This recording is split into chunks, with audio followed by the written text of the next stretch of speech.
I'm 13 WMAZ meteorologist Alex Forbes. We just got the 11 a.m. advisory here on Hurricane Ian. Winds a bit stronger now at 80 miles an hour. The storm not too far away from the Grand Cayman Islands, continuing to move towards the northwest at 13 miles an hour. Take a look at the visible satellite imagery on this thing this morning. We've clearly gotten its act together in the past 24 hours. You can see the way the air is flowing into it, beginning to get that shape to the storm as it continues to move towards the northwest. Let's take a look at the new cone on this. Run this through the next 5 days. So in the short term, becoming a major hurricane, the rapid intensification process continues. But then notice as we get to midweek, here we are Wednesday at 8 a.m., Thursday at 8 a.m., Friday at 8 a.m., beginning to slow down as the storm begins to weaken. A Category 4 down to a Category 2, eventually to a tropical storm as it comes ashore thanks to some wind shear there in the Gulf of Mexico. But nonetheless, whatever Ian is as it moves towards the north, does appear to be moving towards central Georgia. Somewhere Saturday morning, right along this white line, is where the center of the storm will be, likely a newly weakened tropical depression as it moves through.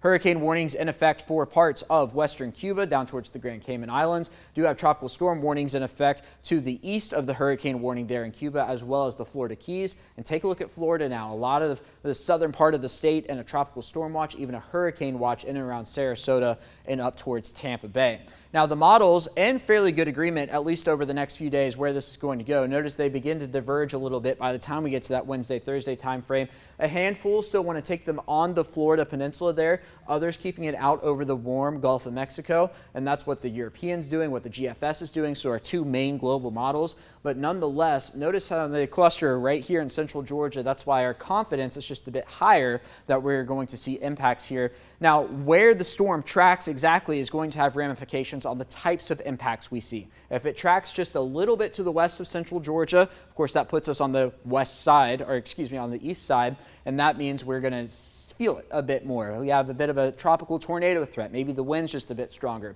But as we take a look at that brown line, the pink line, notice it's going to be on the opposite side, which means we wouldn't feel it quite as bad, still impactful, but not as bad as it could be. The GFS ensembles, something else I tend to look at a lot, something that's catching my eye. Notice a lot of these white lines extending out towards Panama City, over towards the Mississippi coast.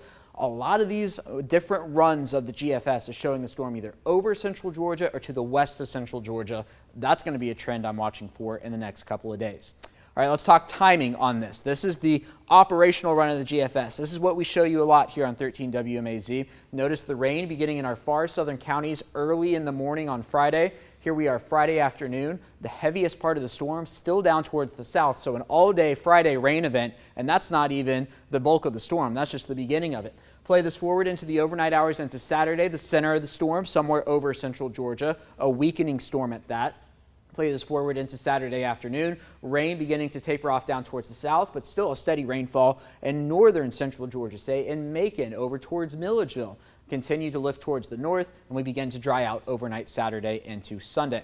Here's how this stacks up against the European model. A somewhat similar timetable except for the starting point. The Euro starting it just a bit earlier here, Thursday at 5 p.m. There's the core of the storm down there in the Gulf of Mexico. The core lifts north. We're all in the rainfall here Friday morning. Play this forward through the day on Friday, clearly into the rainfall with no rain relenting. And then as we get into the evening hours, still looking at a steady rain, likely a windy night. Play this forward into Saturday afternoon and evening, still looking at on and off showers in and around central Georgia before we begin to clear out as we get into the overnight hours on Saturday into Sunday. So all of this to say, the GFS and the Euro are in pretty good alignment in terms of the timing, except for that starting point. The GFS obviously having just, or excuse me, the Euro having just a little longer event here in central Georgia. What you need to know here at 11 a.m. on Monday is that Ian is undergoing rapid intensification right now as it moves towards Cuba. The cone will continue to wobble as we just saw in the hours and days ahead, but regardless, wind and rain is likely here for Friday and Saturday in central Georgia.